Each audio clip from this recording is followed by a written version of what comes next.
नमस्कार, मुद्दा देख रहे हैं आप और मैं हूं आपके साथ ज्योति सांगवान। हरियाणा विधानसभा के मानसून सत्र को लेकर हम बात करने वाले हैं क्योंकि सत्र का आगाज होने जा रहा है।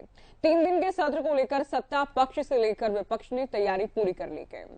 दोनों ही पक्षों के अपने दावे हैं। विपक्ष दावा कर रहा है कि हरियाणा में मुद्दों की भरमार है, तो सत्ता पक्ष का दावा है कि हम तैयार हैं। ऐसे में प्रमुख मुद्दों को लेकर चर्चा हम करने वाले हैं। कैसा होगा सत्र, चर्चा होगी, एक रिपोर्ट आपको दिखाते हैं।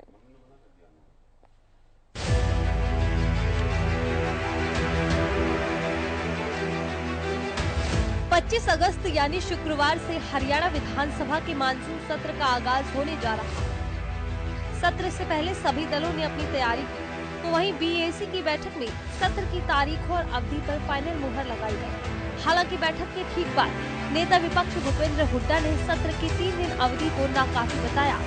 बीएसी की मीटिंग में जो फैसला किया गया है उन्होंने मेजोरिटी से, वो 3 दिन का मतलब कल 28 और 29। मैंने कहा था भी इनको एक्सटेंड करो, बहुत सारे इश्यूज हैं। मेजोरिटी का फैसला है, हाउस में भी हम रिक्वेस्ट करेंगे भी मैं और ज़्यादा देना चाहिए। बिजनेस को लेकर सर देखते हुए सत्र की अवधि तय होगी। हाँ, तो मैंने तो आग्रह किया भाई बिजनेस भी होगा और इश्यूज बहुत है, डिस्कशन के लिए इसका टाइम एक्सटेंड किया जाए। तो ये 3 दिन का ये समय दिया गया है सर? अभी तो 3 दिन का है, फिर हाउस में भी उठाएंगे हम जब ये बीएससी की मीटिंग करेंगे। तो आज भी हमने डाइसेंट किया, हमने मांग की है मेजोरिटी। सर, जब आपकी तरफ से मांग की गई थी तो सरकार के जो सीएम साहब हैं या बाकी नेताओं उनका, मंत्री सदस्यों का क्या कहना था? देखिए अंदरूनी बात बता रहे, लेकिन मैंने कहा मेजोरिटी इनका यही था। मुद्दे बहुत सारे हैं, क्या 3 दिन में सभी मुद्दों पर बात नहीं होगी? आप कितने दिन चाहते हो? नहीं होगी, हम तो ज्यादा चाहते हैं जब तक सारा ना हो। मैक्सिमम 5 डे 10 डेज जितनी भी सीटिंग हो जाए ज्यादा। 3 दिन 3 सीटिंग ना काफी है। वहीं बीएसी की बैठक के अलावा बीजेपी और कांग्रेस ने भी तैयारी की अंतिम रूपरेखा तैयार करने को लेकर बैठक बुलाई। सीएम की अध्यक्षता में बीजेपी विधायक दल की बैठक हुई, तो वहीं नेता प्रतिपक्ष भूपेंद्र हुड्डा ने कांग्रेस विधायक दल की बैठक बुलाकर सरकार को घेरने के लिए मुद्दों पर चर्चा की। बता दें कि हरियाणा का मानसून सत्र हंगामेदार रहने के पूरे आसार हैं। मुख्य विपक्षी पार्टी नू हिंसा, कानून व्यवस्था, बाढ़, बेरोजगारी, क्लर्क, कर्मचारी, सीईटी में रिपीट सवालों के मुद्दों के साथ सरकार पर सवालों की बौछार करने वाली है।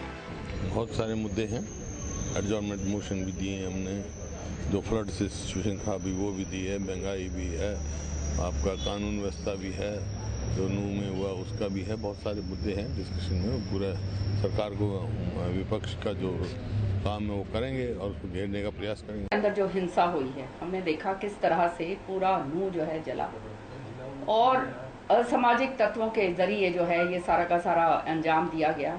सरकार के पास सारी जानकारी थी, उसके बावजूद जो है सरकार ने जो है इसके ऊपर क्या कदम उठाए, किन किन को हिरासत में लिया, और जब जानकारी सब कुछ थी तो पहले कदम क्यों नहीं उठाया गया? किसी जिले में चले जाओ, कहीं भी चले जाओ, इतना भयंकर रूप जो है बेरोजगारी ले चुकी है कि बच्चों के आगे अपना भविष्य जो है उनको अब अंधकार नजर आता है। हर वर्ग त्रस्त है, अपने आप जनता निकल के आई कि किस तरह से हालात आज ये हो गए हैं प्रॉपर्टी आईडी के कि किसी की प्रॉपर्टी किसी के नाम चढ़ा दी है, कोई जो है टैक्स किसी का डाल दिया। ईटी के ऊपर जो है, क्योंकि ये बहुत अहम मुद्दा है, बच्चों के रोजगार से जुड़ा हुआ मुद्दा है, भविष्य का, उनका भविष्य का मुद्दा है और आने वाली पीढ़ी के साथ जुड़ा हुआ मुद्दा है। इसलिए एडजर्नमेंट मोशन दिया है कि इसके ऊपर जो है एडजर्नमेंट मोशन इसलिए लेके आ रहे हैं कि सरकार को बहुत संगीनता से इसके ऊपर सोच विचार कर जवाब देना होगा, डिस्कशन करना होगा कि इस चीज को किस तरह से इसको आगे इसको ठीक करा जाए।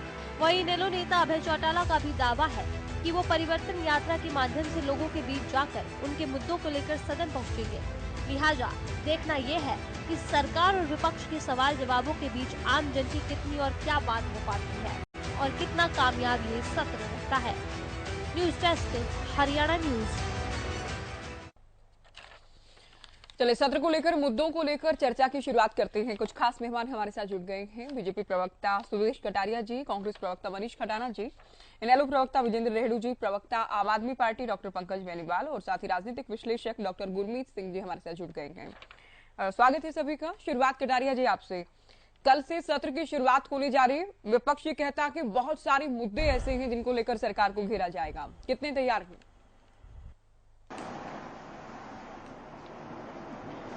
देखिए, हम तो चाहते हैं ज्योति जी की मुद्दे उठाएं, विपक्ष की भूमिका अच्छे से निभाएं, लेकिन आप पिछला रिकॉर्ड उठा के देखें विधानसभा का, कितने लोगों की आवाज इन्होंने उठाई है। अभी जितने कार्यक्रम कर रहे हैं उन कार्यक्रमों को लेके ही देखें, जो जनता में जा रहे हैं तो कोई मुद्दे उठाते हैं।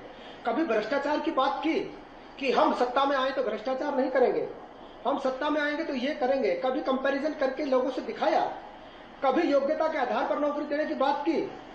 मैं तो एक बात इनको कहना चाहता हूं ज्योति जी, अगर ये सही मायने में विपक्ष की भूमिका निभाना चाहते हैं तो अपने साथ गंगा जल लेके आए और विधानसभा में खड़े होकर कसम खाएं कि अगर गलती से भी हम सत्ता में आए और लोगों के बीच में जाएंगे तो हम ये कसम खाएंगे कि भ्रष्टाचार नहीं करेंगे, हम योग्यता के आधार पर नौकरी देंगे, हम सारे वो मुद्दे उठाएंगे जो लोगों की हक और हकूक की बात है। आज देखिए मुद्दे इनके क्या होते थे, मैनिफेस्टो की अगर मैं बात करूं ज्योति जी, जो मुद्दे होते थे, हम बिजली देंगे, हम सड़कों का जाल बिछाएंगे। आज बिजली गायब है, मैनिफेस्टो में कोई बिजली का मुद्दा नहीं डाल सकता है, क्योंकि 6000 गांव में 24 घंटे बिजली दे रहे माननीय मुख्यमंत्री मनोहर लाल। बिजली का मुद्दा गायब नहीं है, हरियाणा में इस तरीके से बिछ गया है, बिजली का मुद्दा गायब नहीं है, नहीं गायब है। 6000 गांव में 24 घंटे बिजली वादा कर रहे हैं लोग, दे ही नहीं सकते। ये ईमानदारी से उठा के देखे, ये उठा के देखे, गलत कर रहे हैं। ये जनता से जनता पूछेंगे इनसे, जनता कहेगी 6000 गांव में 24 घंटे बिजली है, वो गायब है। क्या ये योग्यता के आधार पर नौकरी देने में सक्षम है? क्या ये भ्रष्टाचार को छोड़ने में सक्षम है? इनकी प्रतियोगिता चली हुई है 3 व्यक्तियों की, हर व्यक्ति सहरा बांध के घूम रहा है, मुख्यमंत्री कौन बने, मुख्यमंत्री कौन बने, ये प्रतियोगिता चल रही है। प्रदेश की जनता से, प्रदेश की हक और हकूक की लड़ाई से इनका कोई लेना देना नहीं है। मैं तो चाहता हूं, मेरे हाथ जोड़ के निवेदन है कि विपक्ष की भूमिका विधानसभा में अच्छे से उठाएं ताकि लोगों के हक और हकूक की बात उठाई जा सके, लेकिन उल्टा हक और हकूक की बात करने के बजाय इनके विधायक कैरोसिन लेके आते हैं, वो तेल छिड़कने का काम करते हैं, कोई प्याज फोड़ने का काम करते हैं, कोई किसी को मारने की बात करता है, कोई किसी को काटने की बात करता है। जनता के मुद्दे कौन है? मुझे उम्मीद है कि इस विधानसभा में भूपेंद्र सिंह हुड्डा के नेतृत्व में विपक्ष अच्छे से हक और हकूक की, लोगों के हक और हकूक की बात उठाएगा। खटाना जी, मुद्दा विहीन लग रहा है विपक्ष, कांग्रेस को लेकर कह रहे हैं कि मुख्यमंत्री बनने की लड़ाई है, जनता के मुद्दों को, जनता के हक की आवाज उठाने से कोई सरोकार नहीं है कांग्रेस का। देखिए, 2005 में हुड्डा साहब के सर पे जो ताज हरियाणा के लोगों ने, हरियाणा के वासियों ने जो ताज पहनाया था, और जिस तरीके से हुड्डा साहब को मुख्यमंत्री हरियाणा बने, और हरियाणा में मुख्यमंत्री बनने के बाद हुड्डा साहब ने पहली कलम से किसानों का बिल माफ किया, किसानों का ऋण माफ किया, उनके बिजली के बिल माफ करे, और ऐसी बहुत सारी चीजें थी जो किसानों के हक में करी। खिलाड़ियों को डीएसपी जैसे पदों पे भर्ती करने का काम करा, हरियाणा में मेट्रो लेकर आए, हरियाणा में रैपिड मेट्रो लेकर आए, 4 शहरों से 4 साल में जोड़ने का काम करा, बड़ी बड़ी यूनिवर्सिटी लगाने का काम करा, बड़े बड़े सड़कों के जाल बिछाने का काम करा। चारों तरफ हरियाणा में खुशहाली थी, विकास का पहिया लगातार आगे बढ़ रहा था, चाहे वो आप इंडस्ट्री के मामले में ले लो, एजुकेशन के मामले में विश्वविद्यालयों को लेकर ले लो, हेल्थ के मामले में हॉस्पिटल को लेकर ले लो, किसी भी मामले में हरियाणा प्रति व्यक्ति आय और निवेश में नंबर 1 हो गया था। हर आदमी यहाँ पर इन्वेस्ट करने के लिए आ रहा था, लोगों को शासन और प्रशासन इतना मजबूत मिल रहा था। हरियाणा में आज ऐसे मुख्यमंत्री हैं जो ये कहते हैं कि मैं हरियाणा वासियों की सुरक्षा 60,000 पुलिसकर्मी नहीं कर सकते। जिस प्रदेश का मुख्यमंत्री अगर अपने हरियाणा के वासियों से ये अपील कर दे कि मैं तुम्हारी रक्षा नहीं कर सकता, तो आप सोचिए वहां पर कौन सी एमएनसी आएगी, वहां पर कौन से उद्योग धंधे आएंगे। नहीं कहा मनीष जी कि मैं रक्षा नहीं कर सकता, उन्होंने ये कहा कि गलत तरीके से पेश, उन्होंने ये कहा कि 2.5 करोड़ की संख्या को लेकर बात कर रहे थे। उन्होंने ये कहा बार फिर मैं कहती हूँ सीएम साहब क्लियर कर चुके हैं, उनके वो बेशक से क्लियर, लेकिन उन्होंने कहा कि 2.5 करोड़ लोगों की सुरक्षा 60,000 पुलिसकर्मी नहीं कर सकते। वो अपने आप में बिल्कुल साफ है, वो हरियाणा की जनता जानती है। मेरे भाई ने बहुत बड़ी बातें करी कि मुद्दा वहीन बातें हैं, ये बातें गाय और गंगा की। मैं ये कहता हूं ये गंगा की बात करते हैं, गंगा जल लेकर आए। क्या गंगा मैया की कसम खाने वाले लोग जो सत्ता में गाय और गंगा को लेकर आए, क्या गंगा मैया साफ हुई? 4000 करोड़ का घोटाला है, लेकिन गंगा मैया साफ नहीं हुई। जो लोग गाय की राजनीति करते थे, हरियाणा में एक हॉस्पिटल गाय माता के लिए नहीं बना पाए आज तक। बीफ एक्सपोर्ट डबल हो गया, 2014 से लेकर 2023 में लगभग डबल हो गया। ये वो लोग हैं जो हिंदू की राजनीति करते हैं, गाय की राजनीति करते हैं, गंगा की राजनीति करते हैं, लेकिन उनके लिए करते कुछ नहीं है। उनके लिए हरियाणा को 5 बार जलाने वाली सरकार, सीआईडी रिपोर्ट होने के बाद फेल होने वाली सरकार, जिसके राज में इतने किसानों ने आत्महत्या करी, जिसके राज में इतने निहत्थे लोगों को जान गंवानी पड़ी, जिसके राज में हर आदमी, हर व्यक्ति, हर व्यापारी, हर कर्मचारी अपने आप को असुरक्षित महसूस करे, उस सरकार को बोलने का अधिकार भी नहीं है। जो मेरे भाई बात कर रहे थे भ्रष्टाचार की, तो ये वो लोग हैं। मैं आपके बीच में नहीं बोला कटारिया साहब, मैं आपके बीच में नहीं बोला। ये वो नहीं, कटारिया साहब, गलत बात, बीच में नहीं, बीच में नहीं, नहीं, बीच में नहीं, बीच में नहीं, नहीं, बीच में नहीं, बीच में नहीं, नहीं, बीच में नहीं, बीच में नहीं, बीच में नहीं, गलत बात, नहीं, गलत बात, नहीं, गलत बात, बहुत गलत बात। आप डर क्यों रहे हो? आप डर क्यों रहे हो? डर क्यों रहे हो? अच्छा, डर क्या है? अच्छा, मैं बोल रहा हूँ, आपको डर क्या लग रहा है? आपकी सरकार की पोल खुल रही है, सरकार की पोल खुल रही है, सरकार की पोल खुल रही है। सच बोलो। नहीं, आपको डर लग रहा है? आपको डर लग रहा है? आपको डर लग रहा है? आपको डर लग रहा है क्या? आपको डर लग रहा है क्या? आपको डर लग रहा है? आपको डर लग रहा है? आप डर गए? आप डर गए क्या? नहीं है, सुनने का मादा नहीं है, सुनने का मादा नहीं है। हरियाणा को जलाने वाले लोग, आपको शर्म आनी चाहिए। आप बीच में क्यों रोक रहे हो? नहीं, आप बीच में रोक रहे हो। 750 किसानों को शहीद करने वाली सरकार, 5 बार हरियाणा को जलाने वाली सरकार, बता तो रहा हूँ। किसकी वजह से हुई बताइए ना, बताइए। किसकी वजह से हुई? केरोसिन लेके आप लोग गए थे, आपके विधायक गए थे। केरोसिन फेंकने का काम आपका है। आपने हरियाणा जलाया, आपने मणिपुर जलाया, ये कोई बात थोड़ी है। नहीं, आपको प्रदेश की जनता कभी माफ नहीं करेगी। इतना डर, झूठ बोलते हो आप चैनल पे। इतना डर, शर्म करिए। इतना डर की राजनीति उस समय थी। सत्ता में होकर डर रहे हो? सड़कें कितनी बनाई? सत्ता में होकर डर रहे हो? देते थे डर किस बात का? 24 घंटे बिजली। नहीं, डर किस बात का? के आधार पर 1.25 लाख नौकरियां। सत्ता में होने के बाद डर रहे हो? शरेआम मूल्य लगाए जाया करते थे। सेक्रेटरिएट में पैसे मिले थे, आपके सेक्रेटरिएट में पैसे मिले थे, आपके सेक्रेटरिएट में, तब जाके जनता आपको घुसने देगी। आपका HSCC का कमिश्नर आपका बर्खास्त हुआ, सेक्रेटरिएट में पैसे मिले, किसी का इंटरव्यू नहीं करा पाए, आपके पर्चे लीक हुए, किसानों ने आत्महत्या करी, किसानों का सर फुटवाया, सरपंचों को चंडीगढ़ बुला के पिटवाया। कटारिया जी, ये तरीका नहीं है चर्चा का। आप लगातार बोल रहे हैं, आपके बस की नहीं है। आप क्यों बोल रहे हैं इनके बारे में? आप क्यों बोल रहे हैं कटारिया जी? आप क्यों बोल रहे हैं? कटारिया साहब, ठीक है, सरकार जा रही है, टाइम पूरा हो गया, इतना डर किस लिए? इतना डर किस लिए? सही बताओ, सच बताओ। तो डर क्यों रहे हो? नहीं, घबरा क्यों रहे हो? अच्छा, घबरा नहीं, घबरा क्यों रहे हो? 2024 आने वाला प्रदेश की जनता नहीं, घबरा क्यों रहे हो? घबरा क्यों रहे हो? सुनने का मादा भी नहीं है। क्या कर लिया? हरियाणा को जला लिया, सीआईडी की रिपोर्ट मिलने के बाद फेल हो गए। Failure government, no vision government. एक आदमी के लिए बताइए जिसके लिए सरकार ने काम करा हो। आप बीच में नहीं बोलेंगे, आप अपनी बात पूरी कर चुके हैं शुरुआत में। नेताओं के आए, आप दूसरे प्रवक्ताओं के बीच में आप बोलेंगे तो डिबेट नहीं हो पाएगी। ठीक है, खटाना जी, आपकी बात भी आ चुकी है। ये लोग इतना घबरा चुके हैं, इतना घबरा गए हैं, सच्चाई सुनने का मादा इनके अंदर खत्म हो चुका है। हरियाणा को 5 बार जलाने वाले लोग, हरियाणा को बेरोजगारी और भ्रष्टाचार में नंबर 1 बनाने वाले लोग, ये लोग कैसे सुन सकते हैं? सरपंचों को चंडीगढ़ बुलाकर उनके सिर फाड़ने वाले लोग, कि आज तक खिलाड़ियों का प्रमोशन ना करने वाले लोग, जो उद्योग धंधों में, फैक्ट्रियों में ताले लगाने वाले लोग, बुलेट ट्रेन की बात करके और हरियाणा की मेट्रो को आज तक रोकने वाले लोग, एक भी इंडस्ट्री, एक विश्वविद्यालय, एक हॉस्पिटल ना बनाने वाले लोग, आप लोग क्या बात करेंगे? आप विधानसभा में, अरे भैया नैतिकता, नो विजन गवर्नमेंट है, कोई विजन नहीं है, नो सीखिए, आज तक एक्सपेरिमेंट करते हैं। ये वो गवर्नमेंट है जो अपना नोट चालू करने के बाद 7 साल के अंदर अपना नोट बंद कर देते हैं, अपनी पॉलिसी खुद निकालने के बाद अपनी पॉलिसी को खुद ही बंद कर देते हैं। 2 बार से सत्ता में है कटारिया जी, 2 बार आने के बाद भी फेलियर गवर्नमेंट है, जिसने भ्रष्टाचार फेलियर। कटारिया जी और कटारिया जी 15,000 रुपए का रेट है प्रॉपर्टी आईडी का, मारुति लग रही है, 15,000 रुपए का रेट है प्रॉपर्टी आईडी का।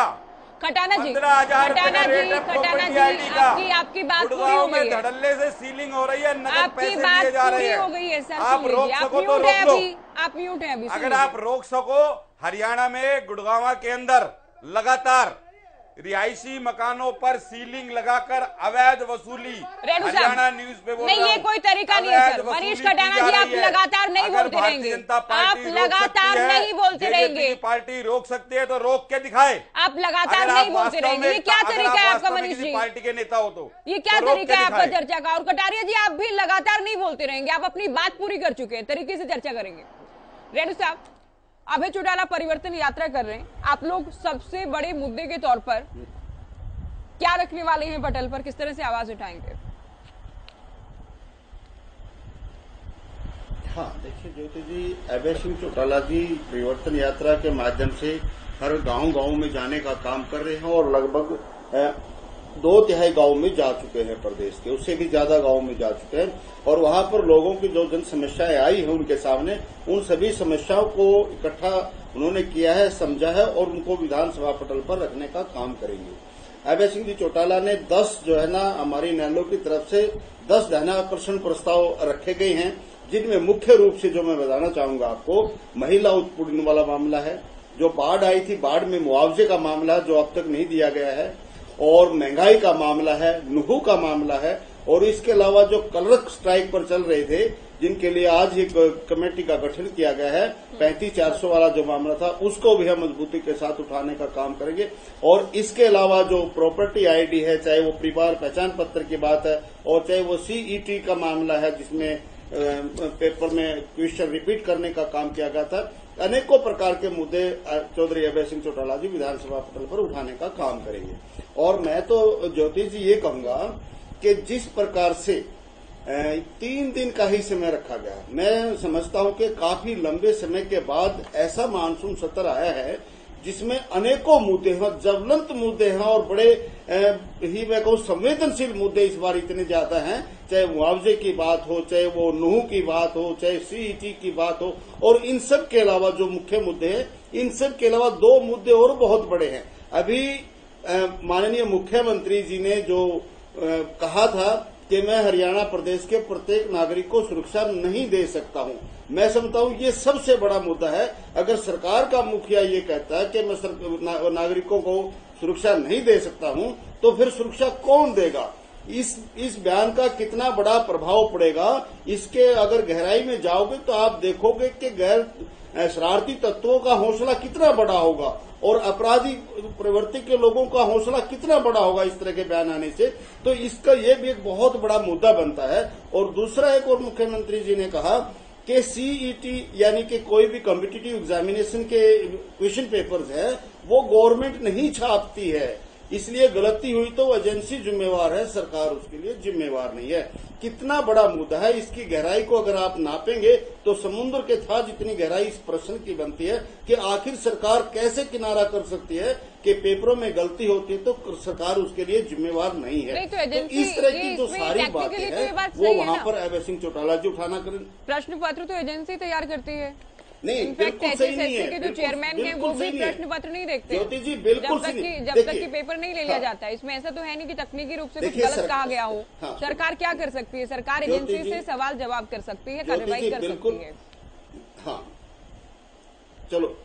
चलो आपके चैनल के माध्यम से मैं ये पूछता हूँ, नौकरी HPSC देती है, सरकार तो नहीं देती है। नौकरी SSC देती है, सरकार तो नहीं देती है। कंस्ट्रक्शन का वर्क PWD करती है, सरकार तो नहीं करती है। उनके लिए भी बोल दो हम जिम्मेवार नहीं है। अगर वहाँ कोई कमी आती है, अब हाँ वहाँ भी बोल दो क्रेडिट तो अपना और बुराई जो है ना एजेंसीज की, ऐसे नहीं चलेगा। क्रेडिट है तो उसकी जो है ना नेगेटिविटी भी आपको लेनी ही पड़ेगी। दूसरी बात ज्योति जी, इतने सारे मुद्दों के लिए 3 दिन का समय सरकार ने इसलिए दिया है ताकि सारे मुद्दे ना उठाए जा सके, और कहीं न कहीं सरकार ने डर के कारण इसका समय कम रखने का काम किया।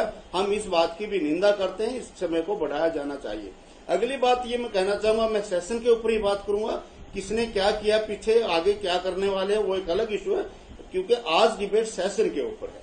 मैं चाहूंगा कि सरकार जो है ना हर व्यक्ति के बात को सुनने का काम करे, सरकार दबाव ना बनाए और बात को दबाने का काम ना करे।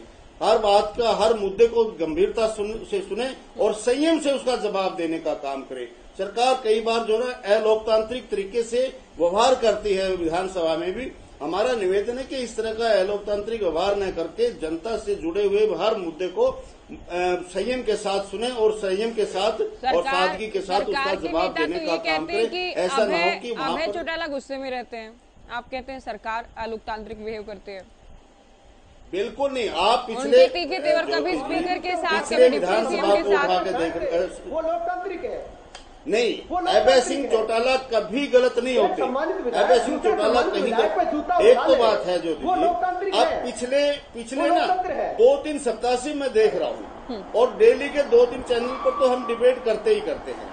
बीजेपी के प्रवक्ता जितने भी हैं सारे बौखलाए हुए हैं, वो सभी के बीच में बोलने का काम करते हैं। कोई भी प्रवक्ता बोलता है उसी के बीच में टांग अड़ाने का काम करते हैं। ये इनकी बौखलाहट तो है और क्या, ये चाहते हैं कि किसी भी प्रवक्ता की बात जनता तक सीधी ना जाए और उसको बीच में इस तरह से कंफ्यूज करने का काम करते हैं, बीच में पूछने का काम करते हैं।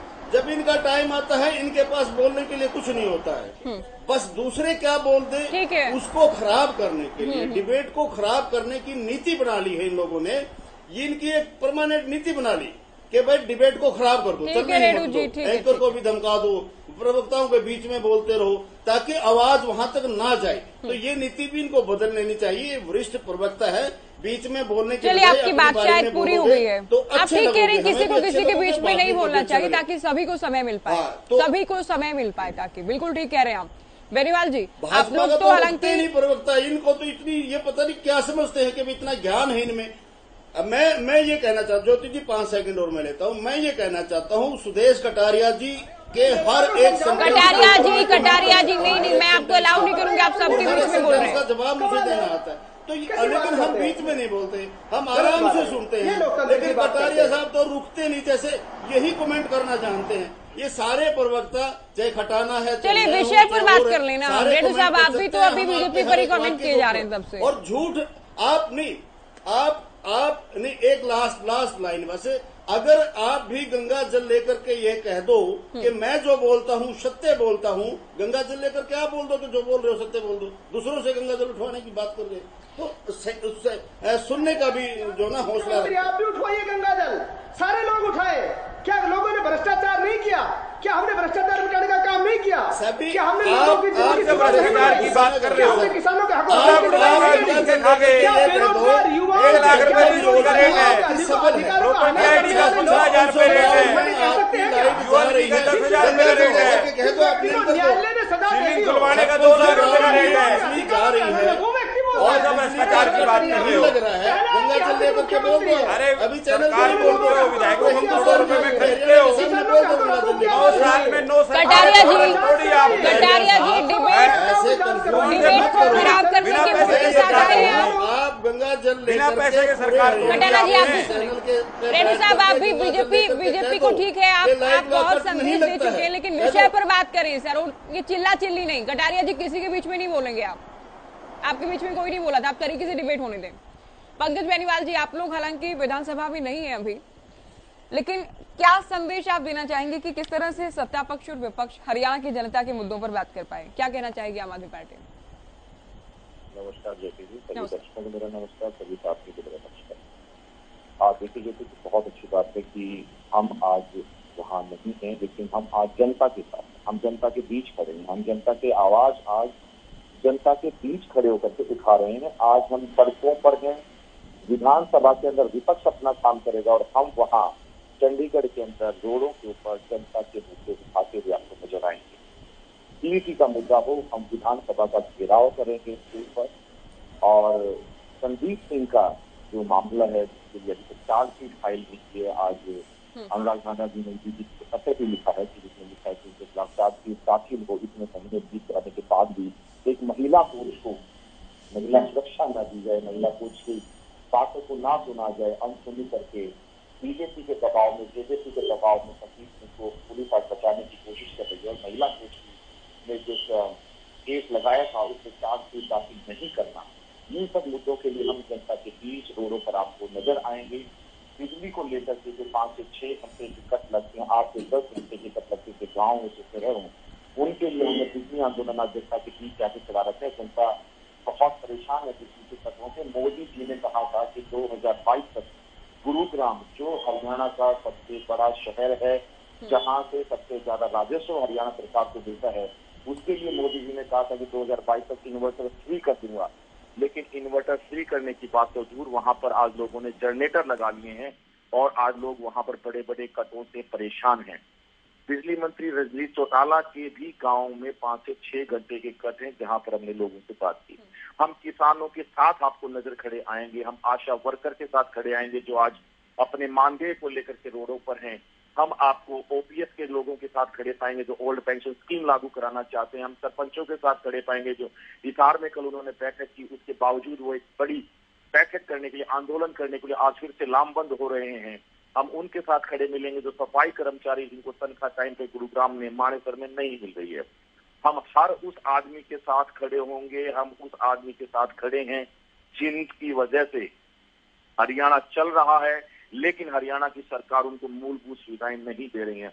हम शिक्षा के मुद्दे पर लोगों के साथ, जनता के साथ आपको खड़े मिलेंगे कि दिल्ली में हम अच्छे स्कूल बनाए हैं, मॉडल स्कूल बनाए हैं हमने, जो कि पूरी दुनिया में विख्यात है। आज दिल्ली के अरविंद केजरीवाल जी के स्कूल, उनका मॉडल हम जनता के बीच में ले जाके दिखाते हुए आपको नजर आएंगे। मोहल्ला क्लिनिक जो दिल्ली और पंजाब के अंदर बहुत ही शानदार तरीके से काम कर रहे हैं, जहां पर सारे टेस्ट फ्री होते हैं, दवाइयां फ्री मिलती हैं, उन टेस्टों को, उन मोहल्ला क्लिनिकों के मॉडल को हम जनता के बीच ले जाते आपको नजर आएंगे। हम इन सारी चीजों को लेकर के आज चंडीगढ़ की सड़कों को गर्म करते हुए आपको नजर आएंगे। इस मानसून सत्र में नू हिंसा को लेकर भी हम आपको जनता के बीच हैं और उनकी आज मुख्यमंत्री जी से पूछना चाहते हैं कि नू हिंसा की जिम्मेदारी किसकी है, क्यों चीजों को छिपाया जाता है जनता से। सीईटी के एग्जाम में 41% रिपीट हो जाते हैं और मैं पहले भी डिबेट में ज्योति जी आपके साथ था, मैंने 2 शब्द आपको बोले थे कि साइकिल और ऋषि और डॉक्टर अंबेडकर, ये 3 शब्द भी लिखने नहीं आ रहे थे जिस बंदे ने उस पेपर को सेट किया। हम बच्चों को जब कायदा पढ़ाते हैं पहली क्लास में, उसमें बोला जाता है र से ऋषि, ऋषि शब्द यूज होता है ऋषि से, लेकिन वो भी उस बंदे को लिखना नहीं आता था। डॉक्टर अंबेडकर का नाम विश्वविख्यात है, बच्चे बच्चे की जुबान पर है, लेकिन पेपर सेटर को वो पे नाम लिखना नहीं आता था। साइकिल से साइकिल ही पढ़ाया जाता है, सी से साइकिल, इंग्लिश में भी यही पढ़ाया जाता है, लेकिन उस बंदे को ये भी लिखना नहीं आता था। कौन ऐसा आदमी था, किस नशे में वो पेपर बना रहा था, किस चीज का घमंड उन लोगों को था कि उन्होंने हरियाणा के नौजवानों के साथ खिलवाड़ किया, नौजवानों की नौकरियों में धांधली की है इन लोगों ने। 41 प्रश्नों का एक जैसा आ जाना, जबकि दोनों ही प्रश्न जो पेपर हुए हैं, ठीक है, आपने तमाम बातें कह दी। आप ये कह रहे हैं ठीक है हम विधानसभा में नहीं हैं, लेकिन हम लोगों के बीच हैं और इन मुद्दों को हम अलग अलग ढंग से उठाएंगे, के बीच होंगे और पंचकुला चंडीगढ़ की सड़कों को गर्म करते हुए लोगों के साथ आपको नजर आएंगे, चाहे वो एक दिन का सांकेतिक अनशन हो 26 अगस्त का, चाहे 25 अगस्त को विधानसभा घेराव हो सीटी के लिए, संदीप सिंह के लिए हम 26 तारीख का एक दिन वो का तो चंडीगढ़ प्रशासन मंजूरी देता है नहीं देता कि आप लोग कर पाते नहीं कर पाते, वो भी ये हमारी तैयारियां हैं ज्योति जी, जो हम गिना रहे हैं आप लोगों की, हमारी तैयारियां हैं। पॉलिटिकल एक्सपर्ट हमारे साथ हैं, हम बाहर से डॉक्टर गुरमीत जी मुद्दों को उठाएंगे। ठीक है, आ गई आपकी बात। गुरमीत जी, आप भी सालों से हरियाणा की राजनीति को देख रहे हैं और ये केवल हरियाणा नहीं बल्कि लगभग सभी राज्यों में होता है कि सत्ता पक्ष कहता है हम तैयार हैं, विपक्ष कहता है बहुत सारे मुद्दे हैं, लेकिन समय नहीं मिला, समय कम गए। इस बार के मानसून सत्र को आप कैसे देख रहे हैं, किन किन मुद्दों की गूंज होगी?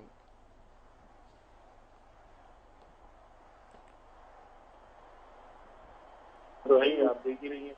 अभी तो मैं यही देख रहा था कि जिस तरह से हमारे प्रवक्ता सारे अपनी अपनी पार्टी का पक्ष रख रहे थे, कई बार तो ये लगता है कि विधानसभा के अंदर जो डिबेट होती है उससे ज्यादा तो यही लोग रख देते हैं बाहर जो तमाम मुद्दे। तो जहाँ तक मुद्दों की बात है, देखिए पहली बात तो ये कि विधानसभा के जो सत्र होते हैं हरियाणा में, अगर हम उसकी हिमाचल से तुलना करें, बहुत साल से मैं ये कहता रहता हूँ कि वो एक तो छोटे होते हैं, इतने लंबे नहीं चलते हैं जैसे कि चलने चाहिए, जो अपेक्षा होती है। तो सरकार भी, और चाहे किसी की सरकार हो, ऐसा नहीं कि कांग्रेस की सरकार में लंबे चला करते थे या चौटाला साहब के टाइम पे लंबे चला करते थे, सभी लोग बस वो एक औपचारिकता जो है बनी हुई थी, सेशन होना है तो उस तरीके से होता है, उसमें बहुत ज्यादा जिस तरह से एक लंबी डिबेट, और मैं हमेशा हिमाचल का उदाहरण देता हूँ कि वहाँ भी किसी भी पार्टी की सरकार हो, वहाँ पे हमेशा सत्र अगर आप तुलना करेंगे तो लंबे चलते, बाकी पार्लियामेंट के तो चलते ही।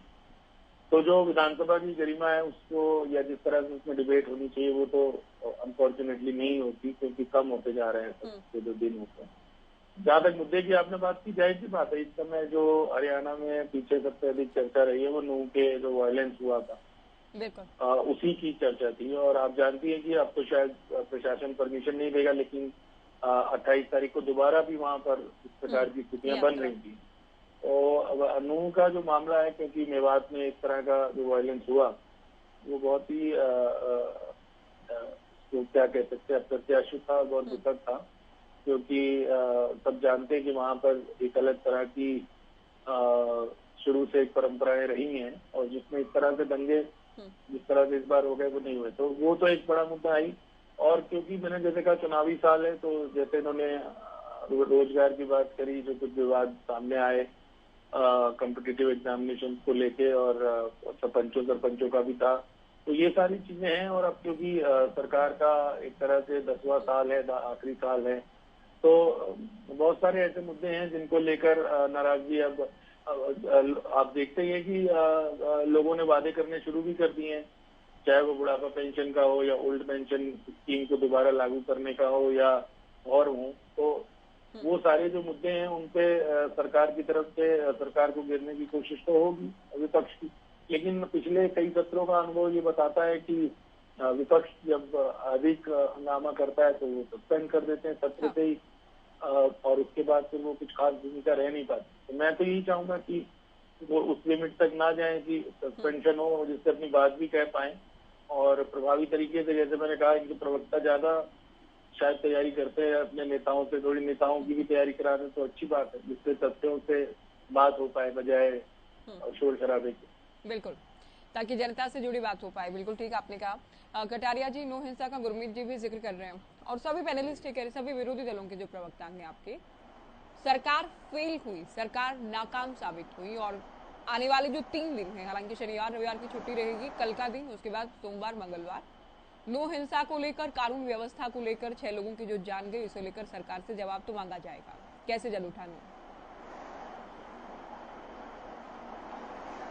देखिए ज्योति जी, समझने की बात है, इस विषय पे हम बहुत बार चर्चा कर चुके हैं, लेकिन फिर भी मैं बताना चाहता हूँ। सबसे पहले तो इसकी जड़ में हमें जाना पड़ेगा।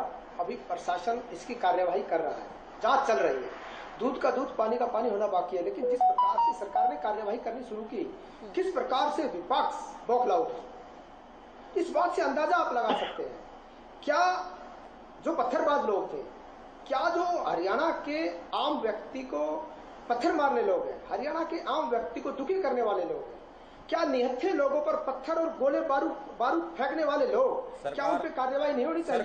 क्या उनकी संपत्ति को नष्ट नहीं किया जाना चाहिए? क्या उनको बड़ी से बड़ी सजा नहीं देनी चाहिए? रिपोर्ट के बाद सरकार मौन क्यों थी? बोल रहे हैं अरे कैरोसिन लेके आप अगर झूठ परोसोगे तो दूसरा तो बोलेगा ना। जिन्होंने नहीं, जब आप बीच में बोल रहे थे सरकार मौन क्यों थी, क्या सरकार दंगे चाहती थी? क्या सरकार का मुद्दा था कि दंगे हो? क्या सरकार चाहती है कि हरियाणा में भाईचारा खराब हो? सुनिए तो सही। क्या सीआईडी रिपोर्ट के बाद सरकार ने पूरे इंतजाम क्यों नहीं करे? पहले बौखला उठे। गुड़गांव पुलिस कमिश्नर की बदली क्यों हुई? अरे आप शांति से सुनिए ना। से हुई क्योंकि गुड़गांव पुलिस कमिश्नर ने बिल्कुल ठीक ठाक कार्रवाई करने के लिए हाँ भरी, बोली गलत कार्रवाई नहीं करूंगी, इसलिए आपने गुड़गांव पुलिस कमिश्नर की बदली करी। आप सुन लीजिए, उनको उत्तर पूरा करने दीजिए। फिर दूसरे की बारे में बोलते हैं तो कैसा लगता है, पता चला होगा ना कौन व्यक्ति इसके पीछे थे, उसकी जांच, अब उसकी जांच आएगी तो पता चलेगा ना, दूध का दूध पानी का पानी होगा। जांच तो 9 साल से हो रही है, माइनिंग के घोटाले हुए, शराब घोटाले हुए, और विपक्ष के लोग कौन से जांच में सामने आए? कोरोना काल में शराब बेच खाई, रुके तो सही, गोदाम टूट के शराब जा रहे हैं, लोगों के परमिट साइन हो रहे हैं, कैसे पता चला? कोरोना काल में रजिस्ट्रियां हो गई, बताओ रजिस्ट्री घोटाले का क्या हुआ? माइनिंग घोटाले का क्या हुआ? चिल्ला चिल्ली में केवल वक्त बर्बाद हो रहा है, उसके अलावा कुछ भी नहीं हो रहा है। इनको टाइम दिया, इनको अपना आंसर कंप्लीट करने दीजिए आप। ये समय को किल करने का भी इनकी सच्चाई जैसे सामने आने लगी। 2 साल आपने आप फिर से शुरू हो गए कटाना जी, आप फिर से बीच में बोल रहे हैं, ये गलत बात है। कटारिया जी आप अपनी बात कीजिए। आपसे ज्यादा बोल सकता हूँ, आपसे तेज बोल सकता हूँ कटारिया जी, लेकिन प्रदेश की जनता के सामने सच आना चाहिए। कौन लोग थे जो वहां आग लगवा देना चाहते थे? कौन लोग थे जो केरोसिन लेके गए थे? कौन लोग थे जिन्हें हिंसा भड़काई?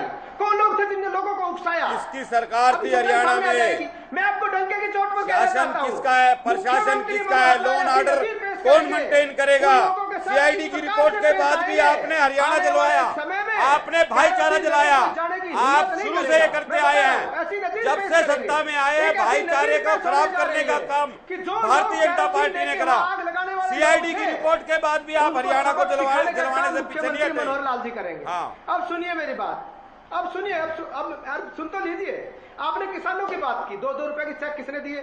फसल खराब होने पर 6,000 रुपए मुआवजा मिलता था, 15,000 750 किसान किसकी सरकार में शहीद हुए? एमएसपी पर किसानों पर जीएसटी किसने लगाई? आखिरी तेल तक पानी अरे दूध पर भी जीएसटी लगाने वाले लोग किसानों की बात कर रहे हो? ऑटो पे जीएसटी लगाने वाले लोग, ट्रैक्टर पे जीएसटी लगाने वाले लोग, कृषि में जो उपकरण काम आते हैं उन पे जीएसटी लगाने वाले लोग, 1 रुपए किसान का करने वाले लोग, आप किसान की बात करेंगे? खटाना जी, कटारिया जी, ठीक है, आपकी बात मुंह को लेकर पूरी हो गई। आपने किसानों को लेकर भी बात कर ली, आपने किसानों को लेकर भी बात कर ली, नो हिंसा को लेकर भी आपने बात कर ली। अब आप शांति से सुने, अब आप रुक जाइए। गंगा जल लेके कसम खा पाएंगे क्या? ये गंगा जल लेके तो आप झूठ बोलते हो। अरे गंगा जल लेके आप झूठ बोलते हो। 4,000 करोड़ रुपए गंगा मैया के नाम पर खा गए। 4,000 करोड़ रुपए गंगा मैया के नाम पर खा गए। 4,000 करोड़ रुपए गंगा मैया के नाम पर खा गए। आप क्या गंगा मैया का नाम लेते हो? पीसीआर गंगा मैया साफ हो गई? दोनों को म्यूट कीजिए, दोनों को म्यूट कीजिए। पीसीआर खटाना जी, आपने जितनी चिल्ला चिल्ली की है खटाना जी, आपको वक्त देना बनता नहीं। आपको आगे समय देना नहीं बनता है, आपको आगे समय देना नहीं बनता। आपने जितनी चिल्ला चिल्ली की है कटारिया जी के बारे में, लेकिन फिर भी किसानों को लेकर बहुत शॉर्ट में आप बताइएगा। सरकार ये कहती है कि हम तो बहुत ज्यादा मुआवजा दे रहे हैं, फिर इस बात को मुद्दा बनाना कि बाढ़ में नुकसान हुआ किसानों का, सरकार मुआवजा नहीं दे रही है। क्या वाकई लगता है कि इस मुद्दे को भी उठाया जाना चाहिए जबकि सरकार सबसे अधिक मुआवजा दे रही है?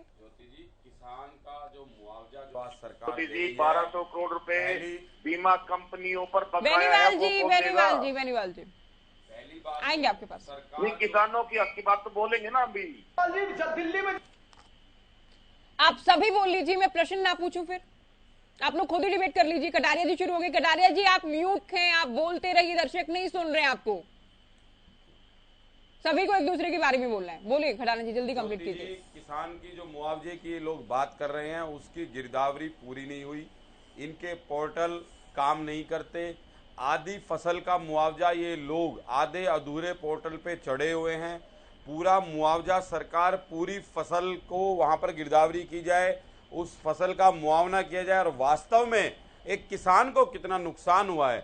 हम लोग ये नहीं कह रहे कि ये आप पैसे हमें दे दो या फलाने को दे दो, लेकिन वास्तव में जो किसान को नुकसान हुआ है, जो हरियाणा का जो किसान है, जो पूरे साल अपनी मेहनत से खून पसीने से उस फसल को उगाने का काम करता है और उसका जो नुकसान की भरपाई अगर सरकार करती है तो ये अच्छी बात है। इसमें गलत बात क्या है? क्योंकि सरकार के पोर्टल फेल हो चुके हैं, सरकार की गिरदावरी फेल हो चुकी है, सरकार का मुआवजा देने का टाइम पूरा हो चुका है और सरकार ने जितनी जगह पर भी मुआवजा राशि घोषित करी है वो मुआवजा वहां पर उस जितना उसका नुकसान हुआ है उसका आधा भी सरकार मुआवजा देने में नाकाम रही है। ये तो किसान के लिए है। किसान को आज तक कोई भी राहत, जो ये लोग कहते थे कि 2022 तक किसान की आय हम दोगुनी कर देंगे, जो ये लोग कहते थे हम स्वामीनाथन आयोग रिपोर्ट लागू करेंगे, इन्होंने और तो कुछ नहीं करा। किसान को जो सब्सिडी डीजल में मिलती थी वो खत्म कर दी, किसान के हर चीज को जीएसटी के दायरे में लाके खड़ा कर दिया, किसान का बिजली का जो रेट था वो बढ़ाने का काम कर दिया। 2018 से लेकर आज 2023 है, लगभग 5 साल। अगर एग्रीकल्चर कनेक्शन किसी भाई ने अप्लाई करा है तो आज 2018 के कनेक्शन मिल रहे हैं। सोचो किसान ने 5 साल तक बिना एग्रीकल्चर कनेक्शन के वो खेती कैसे करेगा। आप पोर्टल उठा के देख लीजिए, आपको पता चल जाएगा। तो ये वो लोग हैं, क्योंकि बिजली दे कहां से? अगर एक भी प्लांट, हुड्डा साहब ने जितने प्लांट लगाए थे आधे इन्होंने उनको बंद कर दिया। अपनी सरकार में इन्होंने एक बिजली का प्लांट लगाया हो, किसान के लिए एक सिंगल कोई काम करा हो। ये वो लोग हैं जो 750 किसानों के शहीद होने के बाद टीवी पर आकर कहते हैं कि हमसे गलती हो गई। इनसे तो गलती हो गई, लेकिन 750 जिन घरों के चिराग बुझ गए उनसे क्या गलती हुई? तो देश के प्रधानमंत्री और मुख्यमंत्री गलती मान लेते हैं, नोट छाप देते हैं, 7 साल बाद नोट को बंद कर देते हैं। पहले नाम बदल देते हैं, गुड़गांव का गुरुग्राम कर देते हैं, हुड्डा सिटी सेंटर का मिलेनियम सिटी। ये लोग नाम बदलने वाले लोग हैं, सिर्फ नाम बदलकर अपनी पीठ थपथपा सकते हैं, क्योंकि अपना काम इस सरकार ने आज तक एक सिंगल कोई काम नहीं करा। अगर सरकार कोई काम करती है तो सरकार एक ही काम करती है कि SIT बना दी है, हम इसकी। आपका जवाब पूरा हो गया। अब सुनिए अभी रेड्डी साहब, पिछली बार हालांकि अभय चौटाला जिस तरह की स्थिति रही, दुष्यंत को लेकर जो बोला, निलंबित उन्हें किया गया था, सेशन में नहीं जा पाए थे बाद में, तो इस बार भी उन्होंने चूंकि डिप्टी CM से पूछा कि कितने आवेदन किए गए हैं फसल जो खराब हुई है उनके मुआवजे को लेकर, तो क्या इस बात को सुनिश्चित कर पाएंगे कि कम से कम आमने सामने की स्थिति ना बने, पूरा सेशन अटेंड करें और तमाम मुद्दों को उठा पाए? अभय, जो कि गुरमीत जी भी कह रहे थे कि ऐसी स्थिति कम से कम ना आए कि विधायक को निलंबित किया जाए, सस्पेंड किया जाए कार्यवाही से। ज्योति जी, बिल्कुल इसके लिए जो विधानसभा अध्यक्ष है हमारे ज्ञानचंद गुप्ता जी, कहीं न कहीं उनको निष्पक्ष व्यवहार करना चाहिए। मैं ये कहना चाहूंगा, अभय सिंह ने ऐसी कोई बात नहीं कही थी कि जो इस तरह की नौबत आती और उनको नेम करना पड़ता है, उनको बाहर नहीं बिठाना पड़ा। अभय सिंह ने एक जायज क्वेश्चन पूछा था, उन्होंने सिर्फ यही पूछा था कि वहां पर जो रजिस्ट्री घोटाला हो रहा है क्या आप उसकी जांच करवाएंगे, इंक्वायरी करवाएंगे। लेकिन अभय सिंह ने एक, आप वो वीडियो चला करके देख लेना, मुझे याद आ गई वो बात। अभय सिंह ने एक बात कही थी कि आपके मंत्री ने, इस शब्द के ऊपर उनका झगड़ा हुआ था, आपके मंत्री को पूछिए, ये कहा था। और इसके बाद ज्ञानचंद गुप्ता जी ने कहा कि आपका मंत्री क्या होता है, इस बात के ऊपर उनका विवाद छिड़ा था। मैं पूछना चाहता हूं, आपका मंत्री कहना कौन सा गलत है, कौन सा अपशब्द है? ये कोई गलत शब्द नहीं था, लेकिन ज्ञानचंद गुप्ता जी ने नेगेटिव लेते हुए अभय सिंह के खिलाफ बोलना शुरू कर दिया और आखिर में अंत में उनको प्रस्ताव को लेकर वो लाया गया, बिना आंकड़ों के जो आरोप लगाए गए थे डिप्टी CM, और उसके चलते वो लाया गया। वो क्यों लाया गया? इसी बात के ऊपर लाया गया ना, एयरपोर्ट के पास की जमीन को लेकर जो अभय सिंह ने ये कहा कि आपके मंत्री को पूछिए। जी हाँ ज्योति जी, ये शुरू कहां से होता है? अभय सिंह ने ये कहा था कि आपके मंत्री से पूछिए, और ज्ञानचंद जी ने कहा आपका मंत्री क्या होता है, ये क्या शब्द है? उन्होंने बड़े गुस्से से यह बात की कि क्या शब्द है ये, आपका मंत्री क्या होता है? मैं ये पूछना चाहता हूँ, आपका मंत्री कौन सा असंसदीय वर्ड था? ये इतना कोई गलत वर्ड नहीं था। उन्होंने बात ठीक कही थी, लेकिन क्योंकि वो नेगेटिविटी से भरे हुए बैठे थे और इसलिए उन्होंने इस तरह की भाषा का प्रयोग किया, और वो मन बना करके आए हुए थे कि आज अभय सिंह को बाहर निकालना है, इसलिए उन्होंने ऐसा कार्रवाई की। अदरवाइज ऐसी कोई बात वहां पर नहीं थी। दूसरी बात ज्योति जी, देखिए अभी हमारे साथी मुआवजे के ऊपर बात चल रही थी। 2018 से लेकर के 2022 तक के हजारों करोड़ का मुआवजा आज भी किसानों का पेंडिंग पड़ा हुआ है। पिछले दिनों आपने सिरसा में देखा होगा कि किसान टंकी पर चढ़ गए कि हमारा मुआवजा दिलवाने का काम करे। चौधरी अभय सिंह चौटाला ने उनके बीच में जाकर के जब ये घोषणा की कि भाई अब या तो मुआवजा दे दो, नहीं तो मैं भी धरने पर बैठूंगा, उसके अगले ही दिन सरकार ने घोषणा कर दी कि हाँ ये मुआवजा दिया जाएगा। उससे पहले मना किया जा रहा था। आखिर सरकार इतनी परीक्षा क्यों लेती है? क्यों नहीं जो कार्य करना होता है उसको करती क्यों नहीं है? किसानों के साथ इस तरह की दुश्मनी निकालने का काम कर रही है। कोई मुआवजा नहीं दे रहे, यहाँ टीवी पर बैठ करके ये घोषणा करते हैं। अभी बाढ़ वाला मामला लीजिए, 1 महीने से ज्यादा का समय हो चुका है और अब भी सरकार कहती है हम उसकी असेसमेंट करवा रहे हैं, हम उसका मूल्यांकन करवा रहे हैं, हम गिरदावरी करवा रहे हैं, पोर्टलों पर जो ना उसको दर्ज कर दीजिए। 1 महीने तक जिस किसान का सब कुछ बर्बाद हो गया है तो वो क्या करेगा? किसानों ने अभी चंडीगढ़ का कूच किया, क्या डिमांड थी किसानों की? मैंने वो सारी डिमांड पढ़ी, आपने तो हमसे भी ज्यादा बार पढ़ी होंगी, मैंने वो सारी पढ़ी। एक भी डिमांड उसमें ऐसी नहीं थी जो मान नहीं ले सरकार। मानने की बजाय सरकार ने क्या घोषणा की? देखिए उन्होंने कहा कि जो बाढ़ के कारण खेतों में रेत आ गया है उस रेत को सरकार उठवाएगी और 2 हिस्से सरकार का होगा और 1 हिस्सा किसान का होगा। ज्योति जी, कितना जेन्युइन क्वेश्चन है और कितना अन्याय सरकार के द्वारा कहा गया है। भाई किसान के खेत में रेत आ गया और उसकी फसल बर्बाद होगी और उसमें भी सरकार व्यापार ढूंढ रही है कि भाई 2 हिस्से की कीमत हम लेंगे, 1 हिस्सा किसान लेगा। तो मैं ये पूछना चाहता हूं, अगर किसान की वो समय पर नहीं उठी और किसान की अगली फसल की भी बिजाई नहीं हो पाई तो उसकी भरपाई कौन करेगा? सरकार ने ऐसी कौन सी बात थी कि भाई हम ही उठवाएंगे इसको? वो कहते हैं कि उठाओ और अपना जो है ना खेत की बिजाई करो। तो इस तरह की सारी समस्याएं जो है ना सरकार जानबूझ करके किसानों के लिए खड़ी करती है। और हम तो निवेदन करते हैं कि इस सत्र में हर मेंबर की बात सुने और हर आवाज को सुनने का काम करें। आपने उसका भी उत्तर दिया, किसानों को लेकर भी आपने बात कर ली, किसानों को लेकर भी आपने अपनी बात कह दी। बेनीवाल जी भी किसानों को लेकर कुछ कह रहे थे। साथ ही आपने पिछली बार सीईटी का जिक्र किया, सीईटी का जिक्र आप कर रहे थे, रोजगार की बात करता है विपक्ष, लेकिन सरकार कहती है कि हमने तो सबसे अधिक नौकरियां दी हैं, वो भी पारदर्शिता के साथ दी हैं, पर्ची खर्ची सिस्टम हमने खत्म कर दिया। क्या कहेंगे? ज्योति जी आपके सामने ही है, अभी जो पेपर हुआ उसमें कितने 41% सामने फेल है। मतलब किस तरीके की प्रक्रिया इसकी है पेपर लेने की, मतलब जानबूझ के पेपर को लीक करा देते हैं। कितने पेपर लीक इनका जो कार्यकाल रहा उसमें कितने पेपर लीक हुए खुद बता दें। कितने बच्चों का आज भविष्य कोर्टों के अंदर अधीन पड़ा हुआ है वो ये बता दें यहाँ बैठ करके। यूं कह देना, अपनी पीठ थपा देना हमने रोजगार दे दिया, पहले रोजगार इतना दे दिया तो हरियाणा बेरोजगारी में नंबर 1 क्यों है? हमारे नौजवान आज रोडों पर क्यों जा रहे हैं, क्यों नशे की लत में जा रहे हैं? मैं कह रहा हूं, ये कह रहे हैं कि हमने तो मुआवजा दे 1200 करोड़ का 2020 का जो मुआवजा बचा हुआ वो आज तक नहीं दिया। किसानों से तो किस्त काट ली जाती है 15 तारीख को कि 15 तारीख लास्ट डेट है, किस्त दे दो नहीं तो पेनल्टी लग जाएगी। उस बीमा कंपनी पर कौन पेनल्टी लगाएगा जो 3-3 सालों से लोगों का दे नहीं रही है मुआवजा? टंकी पर चढ़कर 750 करोड़ का मुआवजा सिरसा के अंदर लोग अपना लेने के लिए टंकी पर चढ़े जान नौछावर कर रहे हैं। किसान बेचारा खून पसीने की कमाई से पैसा कमाता है, प्राकृतिक आपदा से उसकी फसल खराब हो जाए तो उसका पैसा भी समय पर नहीं मिलता। समय पर पैसे का मिलना बहुत ज्यादा जरूरी है ताकि उनका घर चलता रहे, उनका चूल्हा चौका चलता रहे। पोर्टल खेल रही है बीजेपी सरकार, क्लर्कों को हड़ताल पे छोड़ रखा है, इनका पोर्टल चलाएगा कौन? जब नो इंसा होती है तो पुलिसकर्मी वहां पर ना होकर के होमगार्ड नियत थे होमगार्डों को वहां पर लगा देते, होमगार्डों को मरने के लिए छोड़ देते हैं। लेकिन सीएम साहब का प्रोग्राम हो, खट्टर साहब का प्रोग्राम हो तो लोगों को डिटेन कर लेंगे ताकि उनसे कोई स्कूल की बात ना कर ले कि अच्छा स्कूल कब बनेगा, बिजली कब फ्री मिलेगी, पानी कब मिलेगा, हमारे यहाँ मोहल्ला क्लिनिक कब बनेगा। ऐसे लोगों को डिटेन कर लेते हैं। लेकिन एक यात्रा चलती है सौहार्दपूर्ण, उसके ऊपर पत्थरबाजी करवा देते हैं जानबूझकर। वहां पर पुलिस अधीक्षक का ना होना, छुट्टी पर भेज देना। बहुत सारे पर्सन चिन्ह है। डीएसपी सुरेंद्र सिंह, खनन माफिया ने मार दिया था ट्रक के नीचे कुचल के।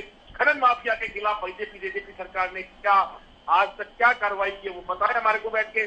संदीप सिंह पे क्या कार्रवाई की है? बहुत सारे ऐसे पर्सन हैं जो बीजेपी के लोग दे नहीं सकते, सिर्फ बैठकर टीवी पर चिल्ला सकते हैं और अपनी पीठ थपथपा सकते हैं। लेकिन हरियाणा की जनता ने मन बना लिया है कि अब की बात जो अरविंद केजरीवाल की जो नीतियां हैं, चाहे चिकित्सा की है, पानी की है, बिजली की है, बुजुर्गों के लिए तीर्थ यात्रा की, हम इन मूलभूत सुविधाओं के साथ अब की बार आम आदमी पार्टी के साथ हरियाणा में 2024 में नई सरकार बनाएंगे।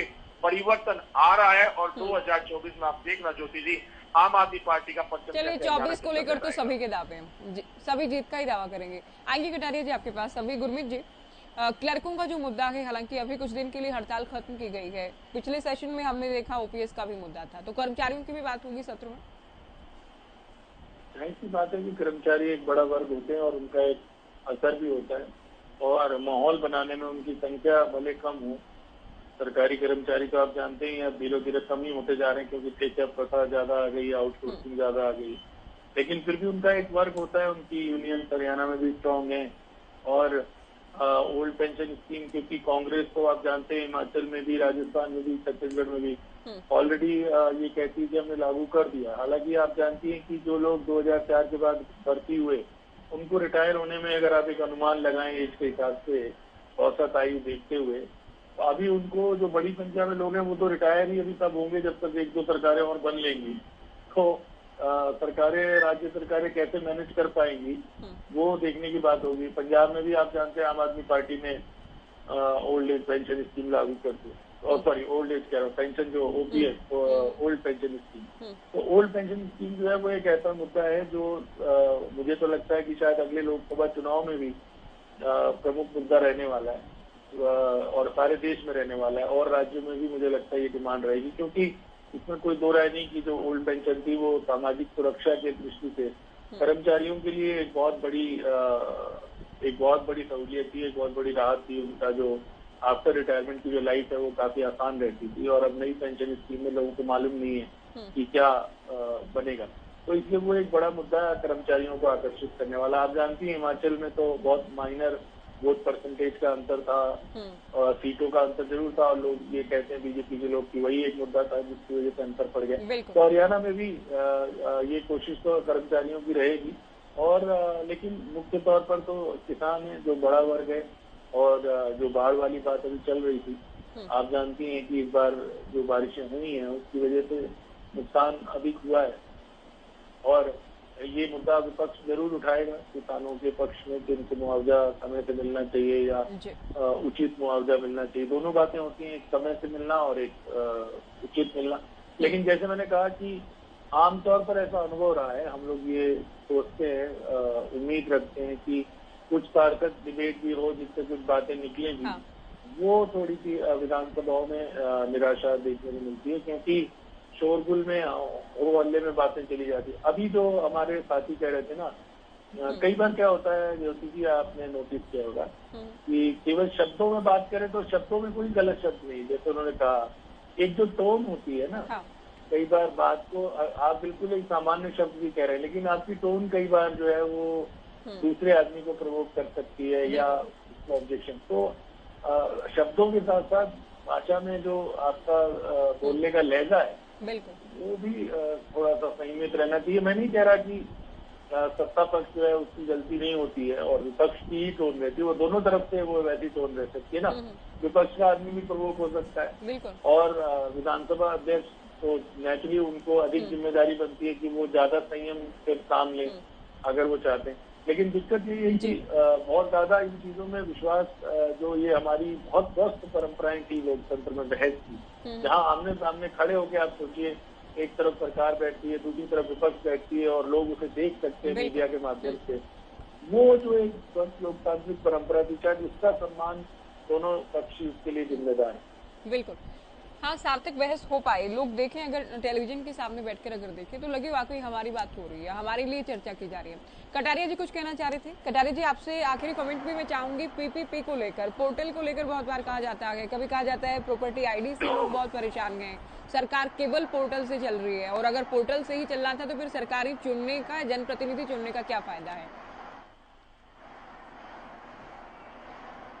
ये पीपीपी उसका माध्यम है जो इनके बड़े नेता कहते थे कि ऊपर से 1 रुपया आता है, नीचे 15 पैसे पहुंचते हैं। पीपीपी ही उसका इलाज है। पीपीपी एक ऐसी पोर्टल है जिससे 12.5 लाख वंचित लोग बीपीएल कार्ड बन पाए हैं, जिनको मालिकाना हक मिल पाया, जिनको अपनी प्रॉपर्टी का लाल डोरा खत्म करके किसी का मालिकाना हक था पता ही नहीं था, जिसकी जमीन जिसका कब्जा उसकी जमीन, क्या कोई चिन्हित था? हमने इस पोर्टल के माध्यम से सुगम बनाया है लोगों का जीवन। ऐसे 12.5 लाख लोग जो वंचित थे, जिनको बीपीएल कार्ड का लाभ, जिनको सरकारी योजनाओं का लाभ नहीं मिल पाता था, ऐसे 12.5 लाख लोग जुड़े हैं।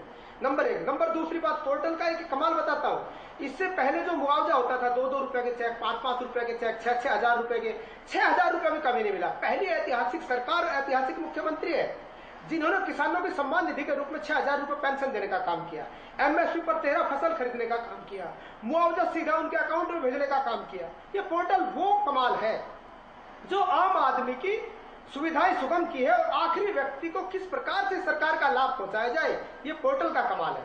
आज हमें पता है कितने लोग वंचित हैं, कितने लोग पीड़ित हैं, कितने लोगों को सरकारी सुविधाओं का लाभ मिल रहा है। आप देखिए, इन लोगों ने गरीबी करते 70 साल बिता दिए कि गरीबी हटाएंगे, गरीबी हटी, हमने हटाने का काम किया। हमने आयुष्मान चिराइयों के माध्यम से 5 लाख रुपए हर उस गरीब व्यक्ति को देने का काम किया जो अपना इलाज करवा सकता था। पट्टी के लिए भी लोग सरकारी हॉस्पिटलों में जूते घिसाया करते थे, क्या आज है वो चीजें? आज हमने सारी चीजें बड़ी व्यवस्थित कर दी और चूल अचूल परिवर्तन हरियाणा प्रदेश में किया। पहले सरकारी नौकरियों की बोलियां लगाई जाया करती थी, आज योग्यता के आधार पर नौकरी मिल रही है। हर युवा, पढ़ा लिखा युवा उम्मीद लगाए बैठा है कि मनोहर लाल की सरकार में नौकरी लग सकती है और हाथ जोड़ता है आज आज मंदिरों में जाके मिन्नत करता है कि मुख्यमंत्री ठीक है, आपने बहुत है, सारे दावे आपने कर दिए। बहुत शुक्रिया आपका, सभी का बहुत शुक्रिया, आप लोगों ने वक्त दिया। तो कल से जो सत्र शुरू होने जा रहा है, क्या क्या मुद्दे रहेंगे और किस तरह से हंगामेदार रहने के आसार के, इसे लेकर चर्चा की। फिलहाल दीजिए इजाजत, नमस्कार।